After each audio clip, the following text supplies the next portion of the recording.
Hi, crazy ഡിയോസ് ഇന്ന് ഒരു interesting സ്ഥലത്താണ് വന്നിരിക്കുന്നത്.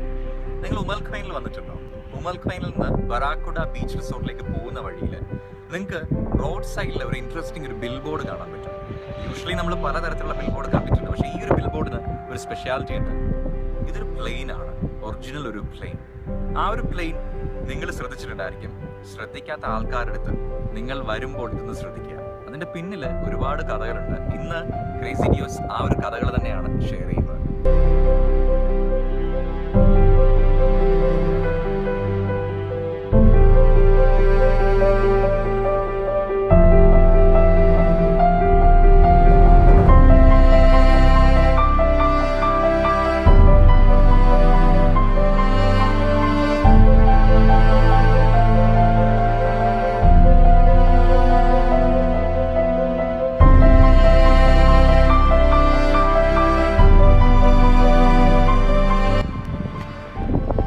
പ്ലെയിൻ കണ്ടല്ലോ, ഇല്യൂഷൻ IL-76 ആണ് ഈ പ്ലെയിൻ്റെ പേര്.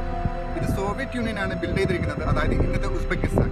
ആദ്യം ഇത് വർക്ക് ചെയ്തുകൊണ്ടിരുന്നത് സോവിയറ്റ് യൂണിയൻ്റെ ആർമി ഫോഴ്സിലായിരുന്നു. പിന്നീട് അത് റഷ്യൻ എയർഫോഴ്സിൽ വർക്ക് ചെയ്തു. പിന്നെ 1990s Sharjah based airline company ഇതിന് വാങ്ങിക്കൊടുക്കുകയും ചെയ്തു.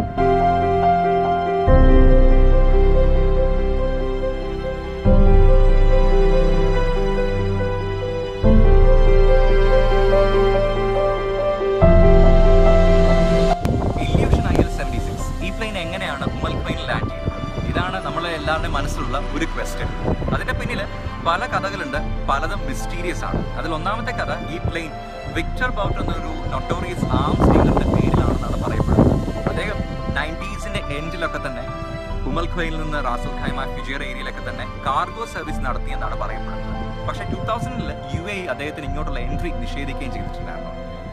അങ്ങനെ ഈ പ്ലെയിൻ ഇവിടെ കൊണ്ട് ലാൻഡ് ചെയ്യപ്പെട്ടു എന്നാണ് ഒരു കഥ.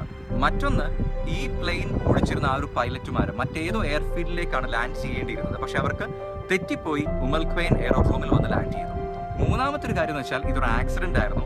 ഫ്യൂവൽ തീർന്നപ്പോൾ അവരിവിടെ കൊണ്ട് ലാൻഡ് ചെയ്തു എന്നാണ് പറയപ്പെടുന്നത്. അതായത് മറ്റേതോ എയർഫീൽഡിൽ ലാൻഡ് ചെയ്യേണ്ടതായിട്ടുണ്ടായിരുന്നു, അവരുടെ പെർമിഷൻ ഇല്ലാത്തതുകൊണ്ട് തന്നെ ഇവിടെ കൊണ്ട് ലാൻഡ് ചെയ്തു എന്ന് പറയുന്നു. പിന്നുള്ള ഒരു കഥ എന്ന് വെച്ചാൽ ഇതൊരു കഫേ അല്ലെങ്കിൽ ഒരു റെസ്റ്റോറന്റ് ആക്കാൻ വേണ്ടിയിട്ട് ആരോ ശ്രമിച്ചു എന്നാണ് പറയപ്പെടുന്നത്. ഇനി മറ്റൊരു കഥ കൂടിയിട്ടുണ്ട്. ഈ ഏരിയയിലുള്ള ഏതോ ഒരു വ്യക്തി ഈ പ്ലെയിൻ വാങ്ങിക്കുകയും അത് സ്ക്രാപ്പ് ചെയ്യാൻ വേണ്ടി ഉപയോഗിക്കാൻ വേണ്ടിയിട്ടുമാണ് പോയത്. പക്ഷേ ഇത് ഇതുവരെ സ്ക്രാപ്പ് ചെയ്തില്ല.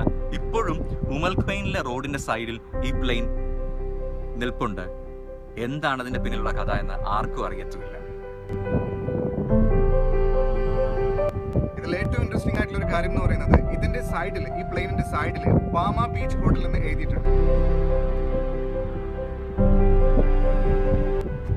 ഈ പാമ ബീച്ച് ഹോട്ടലിനെ ഡയറക്റ്റ്ലി റിസപ്ഷനിൽ കോൺടാക്ട് ചെയ്തപ്പോൾ അങ്ങനെ ഒരു പരസ്യം ഞങ്ങൾ കൊടുത്തതല്ല, ഇതെങ്ങനെയാണ് വന്നിട്ടുള്ളത് എന്ന് അവർക്ക് പോലും അറിയില്ല. അപ്പോൾ ഈ പാമ ബീച്ച് ഹോട്ടൽ എന്ന പരസ്യം എവിടുന്ന് വന്നു, ആരെഴുതി? അതും ഒരു നിഗൂഢതയാണ് ഇപ്പോഴും.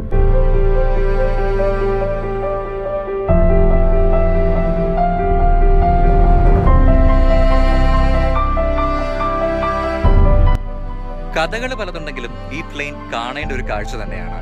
സോ ഇതാണ് ഇന്ന് ക്രേസി ഡിയോസിന് പറയാനുള്ളത്.